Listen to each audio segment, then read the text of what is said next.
الحمد لله رب العالمين والصلاة والسلام على رسوله محمد وآله وأصحابه أجمعين.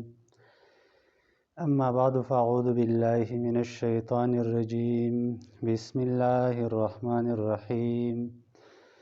ألف لام ميم ذلك الكتاب لا ريب فيه هدى للمتقين الذين يؤمنون بالغيب ويقيمون الصلاة ومما رزقناهم ينفقون والذين يؤمنون بما أنزل إليك وما أنزل من قبلك وبالآخرة هم يوقنون. ډېر زیاتو خوږو عزتمندو،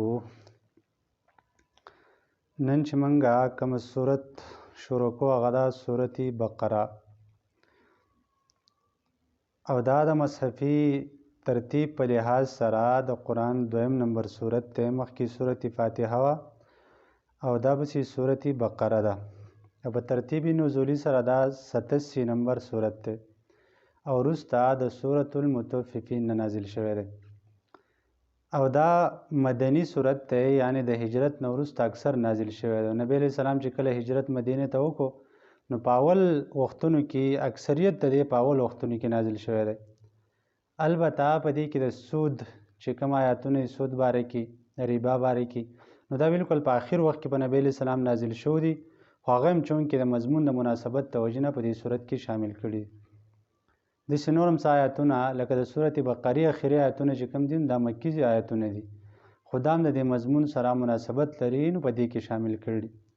او دې ته صورت بقره وایي. د دې معنی دا ده چې د بقرې دا لفظ په دې کې راغلی او دا د نشانې لپاره د دې نوم ګرځېدلی. داسې نه ده چې دا ټول صورت ګندي په د بقرې په مضمون باندې مشتمل دی، ټول په هغې کې د غوا بحث شوی دی، خو صرف د دې معنی دا ده چې د بقرې بحث هم په دې صورت کې شوی دی.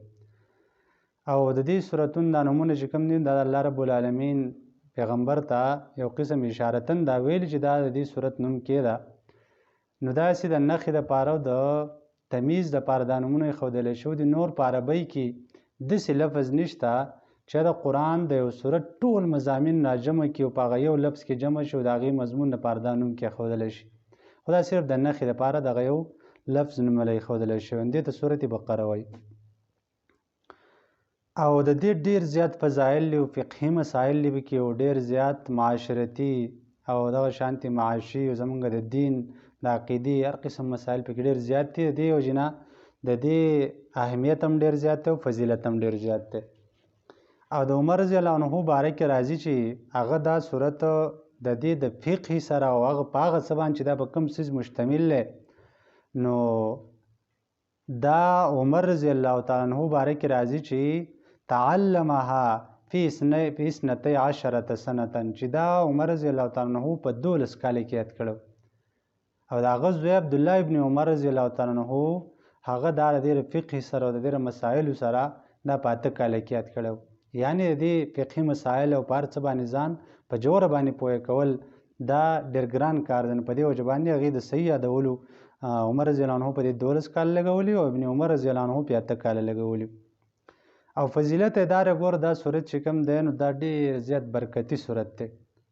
ابو امامه باهلي رضی الله عنه فرمایي چې ما د نبی علیه صلات وسلام نه اورېدلی چې نبی علیه صلات وسلام فرمایل چې اقرؤوا سورة البقره، تاسو د سورت بقره په خپلو کورونو کې لولئ، فإن أخذها برکة وترکها حسرة، ځکه چې د دې سورت بقرې لوستل دا برکت دی په کور کې، او د دې پرېښودل چې کوم دی نو دا نقصان دی، تاوان دی، حسرة، افسوس او پښیمانتیا ده. ولا یستطیعها البطلة، او د دې مخې ته بطله یعنی باطل خلک، دا خلک د دې مخې د څه طاقت نشي لرلی. او د بطله نه مراد قرطبي رحمه الله د هغې وضاحت کړی چې د بطله نه مراد ساحران دي. د دې معنی دا چې قرآن مجید دا صورت څوک په کور کې لولي، د کور ته به کوډې، منتري، ساحران، جادوګران نشي راتلی. نن سبا غټې مسلې مونږ ته دی په کور کې دا خلک راځي او کوډې موډې د خلکو کورونه ورانوي، دې څیز نه محفوظ وي.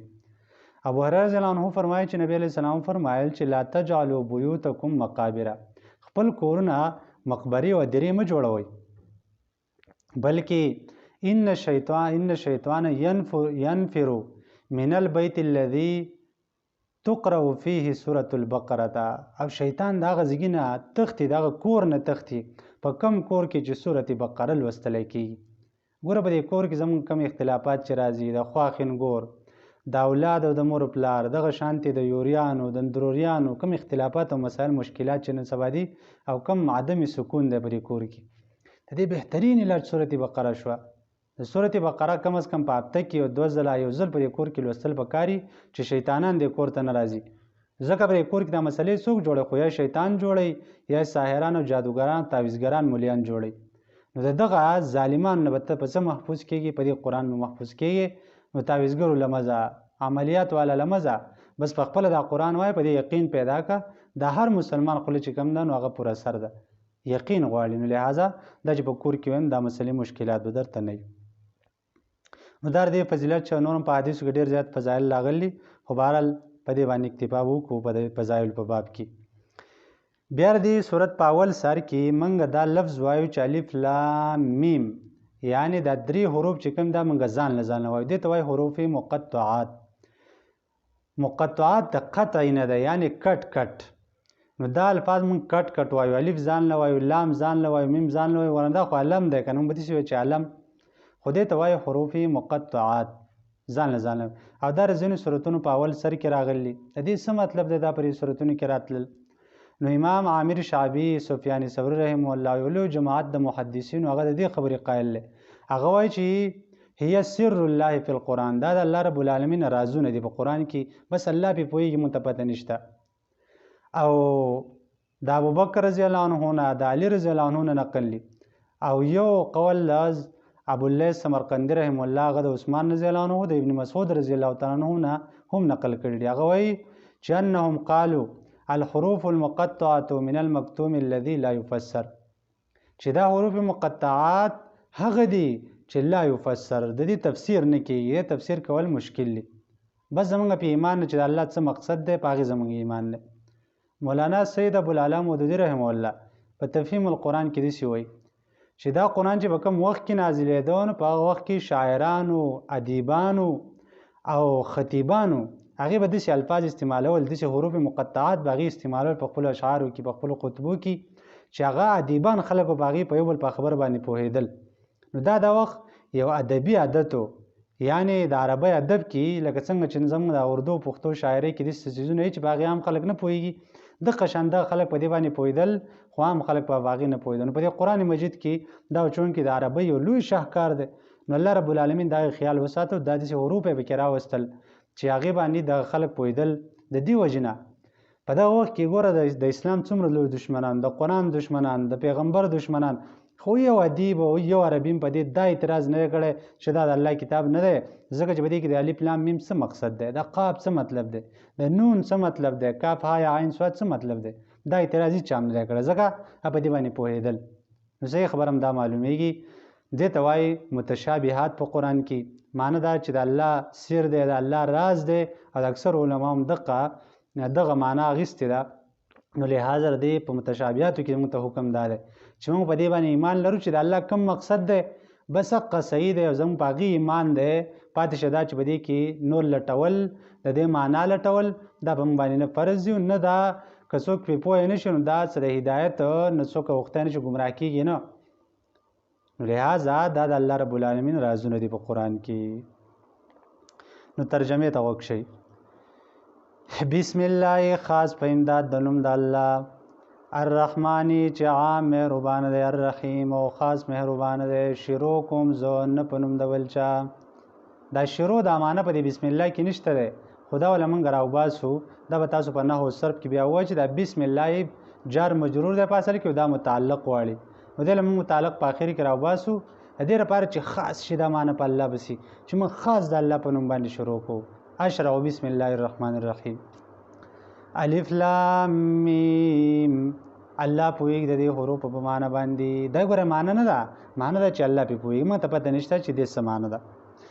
ذالک الکتاب دقه کتاب دا کتاب یعنی دا قرآن مجید دا عظیم کتاب لا ریبه نشته دی هېڅ شک فیه په دې کې څه شک هم نشته. دا شکی کتاب نه که چا پکې شک کړی دا به د هغه خپل ذهن مسله خو په قرآن کې شک نشته. قرآن د شک والا کتاب نه دی، دا حقیقت دی. هدن دا هدایت دی للمتقین دپاره د متقیانو. کوم چې پرهیزګاره خلک دي په دې کې د هغې لپاره هدایت دی. ولې د نورو خلکو دپاره نه دی؟ نه د هر چا دپاره دی، خو متقیان خلک ته هدایت اخلي یا پکې کوشش کوي. کم خلک چې متقیان نه دي هغه کوشش نه کوي، دی نه هدایت نه اخلي، او الله په زور چاته هدایت نه کوي. ان الله لا یغیر ما بقوم حتی یغیر ما بانفسهم. الله قوم نه بدلی څوک چې په خپل ځان بدلول نه غواړي. خدا نے آج تک اس قوم کی حالت نہیں بدلی، نہ ہو جس کا خیال آپ اپنی حالت بدلنے کا. لہذا دا متقین خلک په خپل ځان بدلول غواړي، الله یې ځکه بدلی. د ځکه الله وایي چې دا هدایت تر متقیانو دپاره، نور په څوک هم چې هدایت وغواړي نو په دې ورته الله هدایت کوي. اوس دا متقیان خلک دي څوک؟ نو دا تقوا نه دی. تقوا دې ته ویل کېږي سړی د ګناه نه ځان بچ کړي، د غلطو کارونو ځان بند کړي، د شرک نه ځان بچ کړي او ځان له ګناهونو نه بچ کړي. نو دغې ته ویل کېږي متقي. او د قرآن صفات بیان کړي د اول سر کې چې دا متقیان کم خلک دي. نو ګوره دا څو صفات ول بیانوي. الذین دا متقیان او پرهیزګاران هغه خلک دي یؤمنون چې دا ایمان راوړي بالغیب په غیب باندې، په پټو څیزونو ایمان راوړي. الله متوي الله موجود دی، پیغمبران تیر شو دي، د الله پیغمبران کتابونه پرې راغلي او را نازل شوي، فرشتې موجود دي، جنت شته، جهنم شته، په دې هر څه زموږ ایمان دی. خو موږ لیدل دا په غیب ایمان لري. مؤمن او د متقین ښه دا ده چې دا په غیب څیزونو باندې ایمان لري. ویقیمون الصلاة او دی وقائم ایمان زلرا. بل صفت د متقیان دار چې دا په منځ قائم د منځ پابند وي. نو څوک چې منځ نه کوي دا متقی نشي کېدی. او نبی علیہ السلام خو ډېر سخت وایي دا کس لپاره ویل چې هغه مونځ نه کوي. نبی علیہ السلام فرمایل چې چا چې د قصده مونځ پرېښوده بغیر څه د عذر نه نو فقد کفر، یقینا د سړي کفر وکړو، په کفر کې مبتلا شو. بل حدیث کې راځي چې د مؤمن او د مسلمان په مابین کې فرق راوستونکی مونځ دی. چې څوک مونځ کوي ته پوه چې مؤمن دی، چې مونځ نه کوي ته پوه چې دا مؤمن نه دی. لهذا متقي نښه دا ده چې دا به مونځ قایموي. ومما او د بعضې د هغه مالونه رزقناهم چې موږ ورکړي دي ورته ينفقون، د الله په لار کې به خرج کوي. نو مؤمن او متقي سړی دا بخیل نشي کېدی. داسې نه چې ښکاري خو متقي خو اعلی درجې بخیلي، متقي سړی بخیل نشي کېدی. دا به د الله په لار کې خرج کوه، داسې خرج به هم نه کوي چې لاس داسې پراخه کړي چې بالکل بیا سبا خپوي چې لکه ځان غریب کړي. نو الله بل ځای کې فرمایي که نه چې تاسو بیخي داسې لاس مه پراخه کوئ ولا تبسطها کل البسط فتقعد ملوما، چې ته به سبا بیا ملامته ناستې، داسې لاس مه کولاوه چې سبا بیا خفه ناستې چېرې دا مې څه وکړه، خپل ټول مال مې خرج کړو. نو داسې به هم نه کې او بخل به هم نه کې. دا متقي علامه چې دا د الله په لارې کې خرج کوو. مما ځینې د هغه مال نه، یعنې څه به ترې خرج کړي، ټول به نه خرج کوي.